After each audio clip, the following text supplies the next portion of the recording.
Now, before you say anything, I get it, man. This is a very ugly class. It looks pretty bad. Let's be honest. It looks like it's broken in the back and it's super long up in the front, but I could guarantee you guys this is a very, very good one. I wanted to make a class that's both practical for multiplayer and for Warzone, so you guys don't have to go and switch your class between modes and all that kind of stuff. And this is really good because it's amazing at long range. It's really good for an SMG. And like I said, if you're playing Warzone, the only SMGs you want to use for long range is probably the MP5 and the MP7, and it's really good for multiplayer because not only is it decent at long range, it's good enough that you guys can actually aim down sights fast, sprint to fire fast, and just rush like crazy like you should be doing with the MP7. So there's a lot of stuff going on in this class. It looks crazy, the gun looks super weird, but it's so damn good. So guys, trust me, this is the MP7 class you want to use.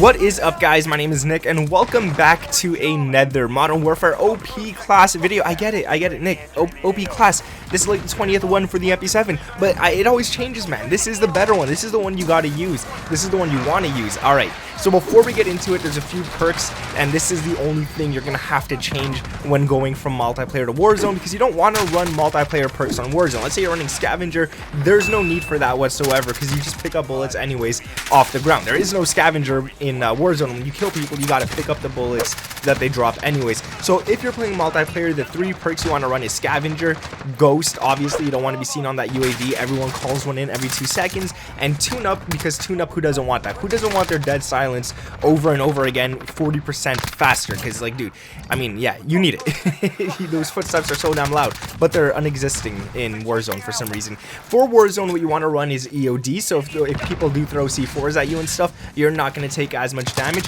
You could either run Overkill or Ghost. If you're using this class, I do suggest running Overkill, so you can run a weapon that is really good at that super long distance, maybe like the Grau or the M13 or anything like that. Or you could run Ghost if you don't want to be seen on the radar at all, and then you could run Amped for faster weapon swap if you are running Overkill. And if you're running Ghost, then I suggest running Shrapnel, so you could have an extra lethal to just launch it at people and take them out like that. So those are the perks you should definitely be running. But let's get into the actual class itself, because this one is weird.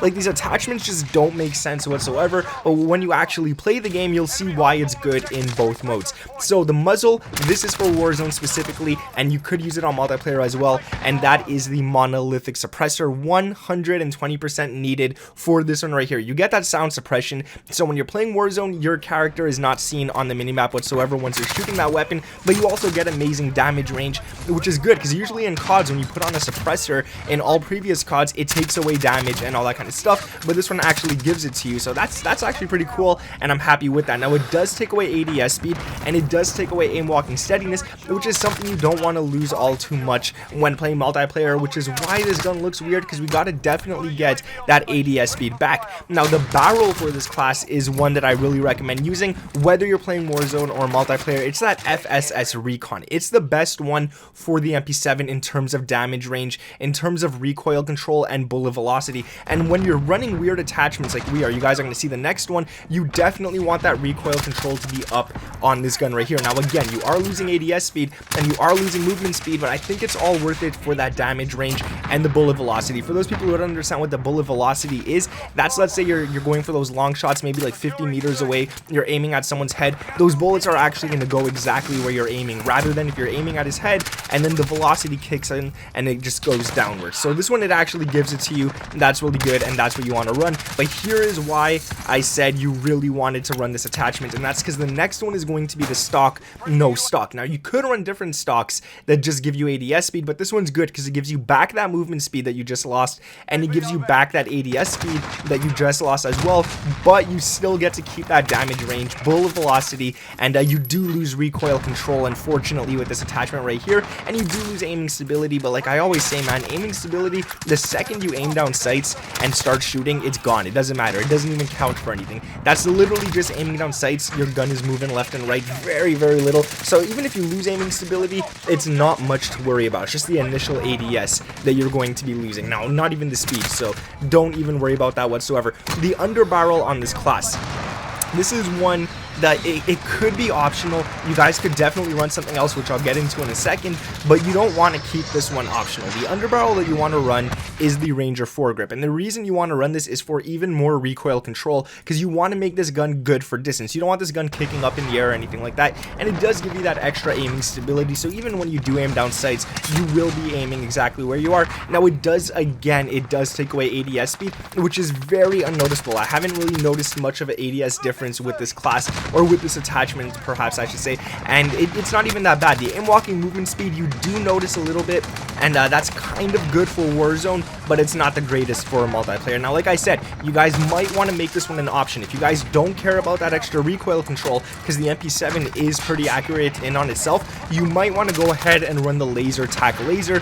which I think is a very good one. So if you don't want to run the Ranger foregrip, go and run the laser. It gives you ADS speed, it gives you aiming stability, and it gives you aim walking steadiness. So this one right here, you lost ADS speed with the underbarrel, but you could get it instead with the tack laser, which I think is really good. That the one thing I don't like about the tack laser is that when you are aiming down sights, the laser is visible, so you gotta like kind of pick and choose when to ADS. If you know teammates or enemies I should say are coming in towards your direction, you might not want to already aim down sights because they could see your laser and kind of pick out where you are. But whereas if you're running the underbarrel Ranger foregrip, you could aim down sights the whole time and there's no penalty for doing that. Now people also like the 5MW laser. The 5MW laser is really cool because it gives you that sprint to fire speed, which I think is super important, and not only that, it gives you hip fire accuracy, which is really good. The MP7 is pretty accurate already with the hip fire accuracy, but you guys could always go ahead and run the 5MW laser.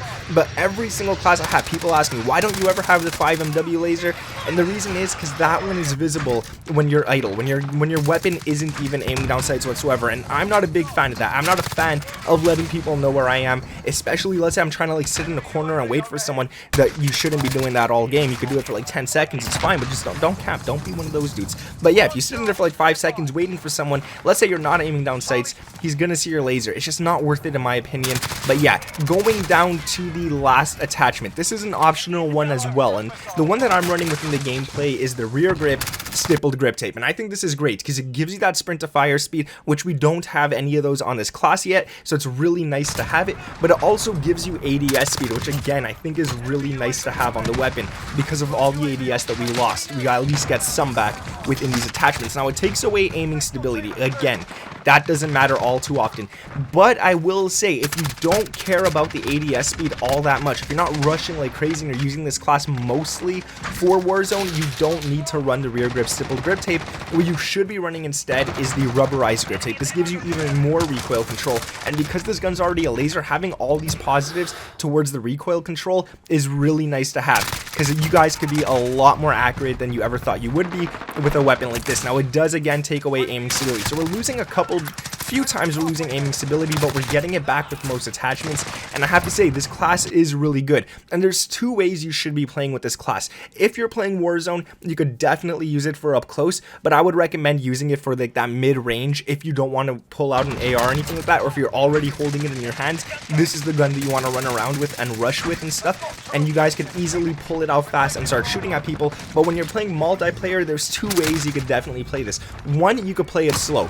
It's great to play slow with this class because you have that monolithic suppressor and you have the FSS recon, so you get that damage range. You guys could play it slower, wait for people to push you and all that kind of stuff. But if you're like me and you're impatient and you just want to push out there and just start rushing and stuff like that, you could easily do that as well with this class. If you want to rush, all that kind of stuff, the hip fire is pretty nice. You get that sprint to fire speed if you're using the stippled grip tape, which I recommend you use that one for multiplayer, and it works out to be really damn good. So yeah, that is the MP7 class, guys. I want to make a video probably sometime this week, the MP7 versus the MP5. I want to see which ones are better. Let me know if you guys have any other guns you want me to put up against each other as well. Maybe like the Grau and the M4A1. I want to test the fire rate, how many bullets it takes to kill at certain distances, all that kind of stuff. I want to just put it to a test and see which weapon is actually the best. So I think to start it off, I'm going to do the MP7 versus the MP5, but I want you guys to let me know down in the comments some weapons that you would like to see me do as well. Now, we didn't set a like goal on this one, but we'll just go ahead and smash that like button, guys, if you did make it this far into the video. Especially let me know down in the comments below what you think of this MP7 class. I think it's a great one. I just want to know what you guys feel as well. And again, like I said, let me know which weapons you guys want me to put up against each other. Subscribe to the channel if you guys are new around here, and turn on those notifications if you haven't done so yet. It's super easy. It takes like a millisecond. Not even. You could probably do it faster than that. Thank you guys for watching. My name is Nick, and I'll catch you in the next one. Peace.